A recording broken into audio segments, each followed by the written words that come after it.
typically, here's your golden mean. And that, there's a whole lot of things. When I do my composition lesson, I talk to you about the Fibonacci sequence and all these wonderful ratios, golden ratio they call it, or the golden mean. Whereas if you'll put something in one of these segments, it's balanced, it looks better to do it that way. So I'm thinking about this composition here with the flowers, and I'm thinking I'll put the flower, and I'm not going to draw any details first. I'm going to just do some simple, quick, simple shapes to decide if I like the layout. There's a lot of circles in this, so it might be better to have varied this. The vase is square, so that's pretty good.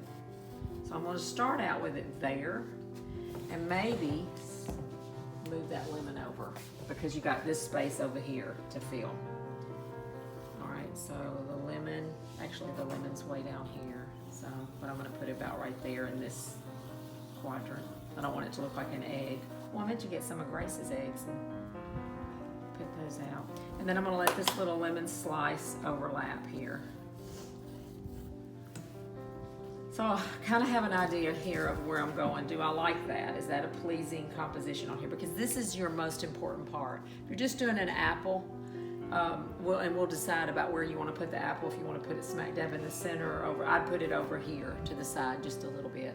It just feels better. It gives it a little space to roll or do something. That's a little low on the canvas.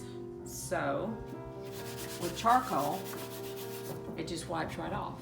You don't have to go back with an eraser, and it bothers people that it's so messy, but you wash your hands. It's not a big deal. You can get that off. So what I might do, instead of trying to put the whole thing in here, here's my golden mean again. I might do this big flower here. Let that one go off the page. Let that one totally go off the page. You don't have to tell the whole story. We always think we have to tell the whole entire story all the time. And it's nice if you let your viewer help tell the story sometimes too, and they have to decide what else is going on. Here's the box. I'm doing a little bit of this composition here. I'm not doing the whole thing. I'm just gonna just rough it in because I want to decide if I even like this. And then there's a lemon here. The lemon's a little lower in the foreground here. And then my slice is over here, and I probably would have that slice overlap a little more. I think I like that better. The other one looked like it was falling out. So what you can do is you can do this on your canvas. The back of the table, I want to put that in. That kind of anchors it. I'm just doing circles for the flowers. The lemon is going to have a shadow, so I kind of treat that as another little shape here. The light's kind of coming this way. There's a little bit of a shadow under the lemon there. So within about 20 seconds, you've done a quick gesture drawing, and you can envision it on your canvas. Instead of going in here and trying to draw all the petals to this and the petals to this, then you get all this work done, and you're like, oh, it doesn't look right. It needs to be moved over. It's too high or it's too low. So I prefer to do this. Is that pretty good? What do you think? Do y'all have any? I like it. Yeah, it's okay. This little nodule on the lemon points back to this because I'm thinking about how the eye moves around in your composition. So really and truly, in my first sitting, if I spent an hour trying to figure this out, it would be worth my time. If I hurry up and do something just real quick without thinking, and I'm trying to go right to the color, and I'm working on color, working on drawing, and it's a bad composition, it doesn't matter how hard I work, the composition's never going to work. So you want to make sure that you like the way this thing looks. I kind of like the purple cloth too, because I like that color. I like the wood tone. The pattern in it too. Yeah. Make it look like a... Exactly. So what happens if I move this lemon up here? Put the little nodule there, and then this is going off the table. We'll pretend like that's going off the table this way. So that gives us a diagonal, which kind of helps you enter the painting this side, this way. Diagonals, zigzags help move the eye, and it's nice sometimes. Your light will help the person know how to enter the painting too, because the light's kind of coming, even though it's in the back. I don't know which way it's coming. It's coming from the back, but this purple will let you enter that way. So I might do this instead of dropping that lemon down. But you can do this 10 times. You can try a bunch of different things. Make yourself try some different things to see how it works. I think I like that. I don't know. Yeah, so I would take a picture of it and then maybe try something else and then look at my 3 or 4 pictures and decide. I do it on pieces of paper too, little quick rough drafts. And when I teach again on composition, I show you some thumbnails of how people do this. And they do it all the time. In the field, they have a little tablet they take with them. And they'll do a couple of quick little sketches, dark, medium, light, square, circle, triangle. And then they flip back. And if it holds up and looks good in the little simple shape stage, chances are it's going to be a good composition. The only problem is this flower is so lit that it's going to take us out of the painting. It's really lit up here. So what I might do is just do that. Yeah, that's better. Yeah, that's better. That's better. So I see feel that? like there was so much on the left. Yeah, it was heavy. So we're going to see that stem going through here. And when I draw a flower, all flowers are usually a cup shape, okay? This one's kind of leaning forward now. The center of that flower is about there. So all the petals, these petals are going to be foreshortened. These are going to be layers of petals. And I mean, I wouldn't even do all that now, but I would just kind of quickly mask that in with my stem. This one, and you maybe could just have one flower. You don't even have to have all of them. These are all decisions, and that's really what we're doing all the time. We're problem solving all the time, and we're having to make decisions. I don't like how the lemon and the stem have a little bit of a tangent there, so I might pull the lemon over just a bit because I don't want those to meet right on the tip. See what I mean? I got this glass really bumped out, so I might adjust that a little bit. Maybe it's going to be a wider medicine bottle here than I thought, because I like the square shape with all these round shapes. And then maybe I'll fix the leaf here. I do like that leaf, because I'm afraid that might be a little small to try Well, to. they're both yours. Oh. So, okay. Yeah, okie dokie. Okie dokie. And my napkin here, you know, I'm always matching angles, and I'm looking at it with one eye, and I'm thinking about the hands on the clock. So I have it going up this way, and it's really a lot flatter than this. That one is that way. This one's flatter, yeah. That will help it lay down a little better. Go off the page right there.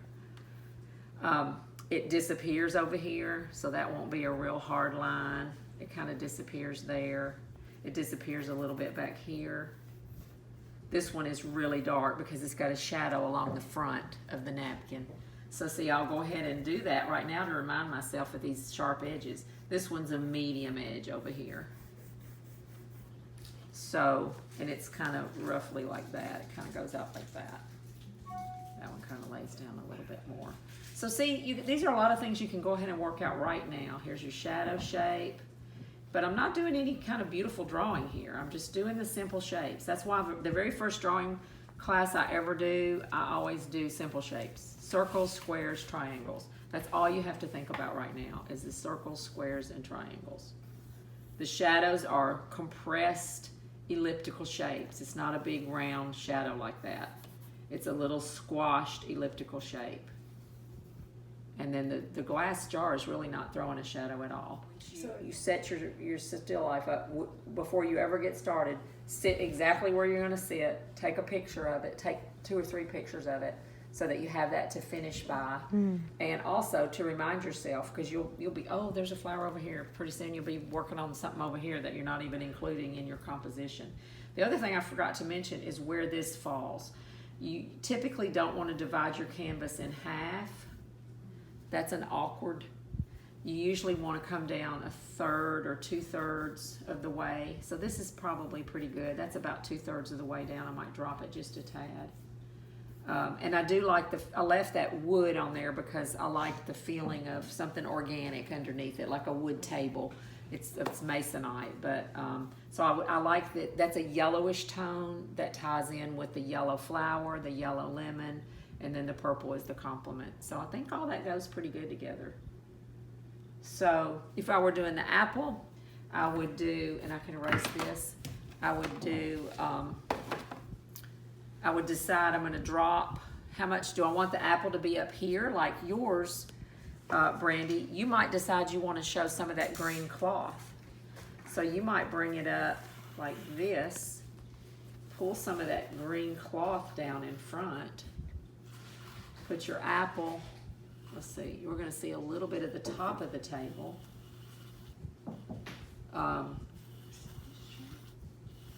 See how easy that erases? This goes this way, this goes a little bit this way.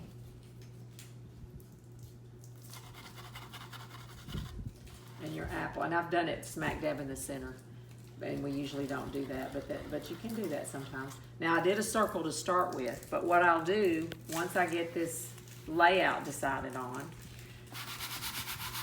let's scoot it over to the side and see if we like it a little better to the side. And the cloth, because you can make it about the front of the table and the cloth. That actually helps step you up to that apple a little bit and gives you a little bit of a, that makes you know it's an apple. What do you think, middle or to the side? Sorry. Okay, okay. And your light's coming this way. Wonder if we put it over this way. Again, don't discount doing these quick gesture drawings because, you know, like, I don't have time to do all that.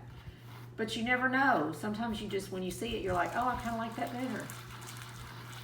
If the light's coming this way, actually the light's coming this way, I'll draw myself an arrow to remind myself of the light.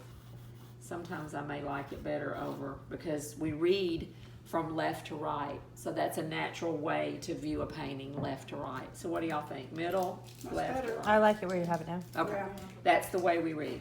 So now, since I have that part with the quick, simple 20-second shapes worked out, now I'm gonna look at the apple and I'm gonna slow myself down and I'm gonna be real angular as I go around the sides of this apple, because an apple is not perfectly round, or it would be an egg, like an egg shape. I'm gonna make it really angular. Every time I make a mark, I'm looking at what I'm doing.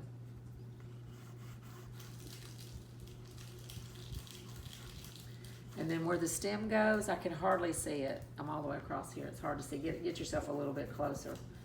There's no stem in there, but that's more like what I see. The way the light's coming is this way, so I know it's gonna throw my shadow sort of like that. Maybe a little bit in the front. So I've got a shadow there. And the apple itself, the highlight is hitting right here, so I'm gonna put myself a little sparkle right there. And the darkest plane of the apple is going to be over here, so I'll go ahead and mask that in. So see how I'm already getting the feeling of the dimensional quality of that apple? Dark, medium, light. Lightest light is actually more up here because the light's coming from above. So that's where my highlight accent piece is going to be, and then this is going to be the darkest, where the shadow is right here next to the apple, and as it gets out away from the apple, it'll be more diffused and soft. The front of the table is going to have some shadow here, especially here. It's picking up a little bit more light as it goes down. What if you use that pattern cloth instead of that green one? I know the color's probably off. Which one?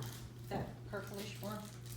Oh, under the apple? Yeah, you wouldn't have to make it purple, you could make it a different color. The only problem with too that much. would be is Too it will much. throw purple into the apple. Oh, yeah. So it'll mess your color up. The reason I chose the green is It you're throws gonna the green have, in it. yeah, you're gonna have some green bouncing into these shadows when you really start to see the beautiful color. Because that's our job when we're working from life, is to be able to see all these gorgeous See the colors light. that you won't see in a photograph. Yeah, And so I would be, I just like. I know, and I like that cloth too. I'm gonna have to set another still life up with We that. can try it on later. And Have play dress up. for that's later. right. We love to do that. So the other thing is, I made this a box to start with. Well, this cloth is not a box. It's really, you know, it's curvy, and it's more interesting to have it that way, to have it kind of Oh, curvy. yeah. Now take your clothes off and put that around your head. We'll give you a basket, and you can be Little Red Riding Hood. Yeah. I don't have anything in that sags as much as this. You All can right. use my neck tucker. So see how the up and down strokes give you the feeling of the front of the table. So you Yeah. would want to paint some up and down strokes in here, and that gives you the front of the table. The top will be more horizontal strokes and light. You're going to have a different a light value change from light to middle tone to maybe even some dark over here behind this cloth. If I squint, you have to squint to see the values. This is going to be even darker over here, probably, even though it's a white box. It's darker than the green. So see, that gives you an idea of what do you want to do it that way. You could also bump the apple down. I kind of like it up here. That's an unusual place to put it.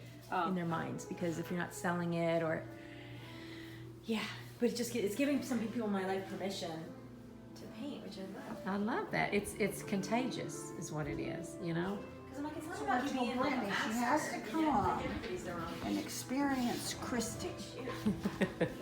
Shoot, how did you do that? Change your How life. did you take a picture? Aw. Well, I think about how I found you with that precious Jonas I know. and Christina. I believe it's 14. So I take a picture, see it looks grainy, Yeah. so I took a picture where it was farther away, Okay. and then, So further away, yeah, like where you're sitting, and then you edited it and you framed and it. then I hit edit, and then I framed it, that way it's edited how I want it. You're smart, I tell you.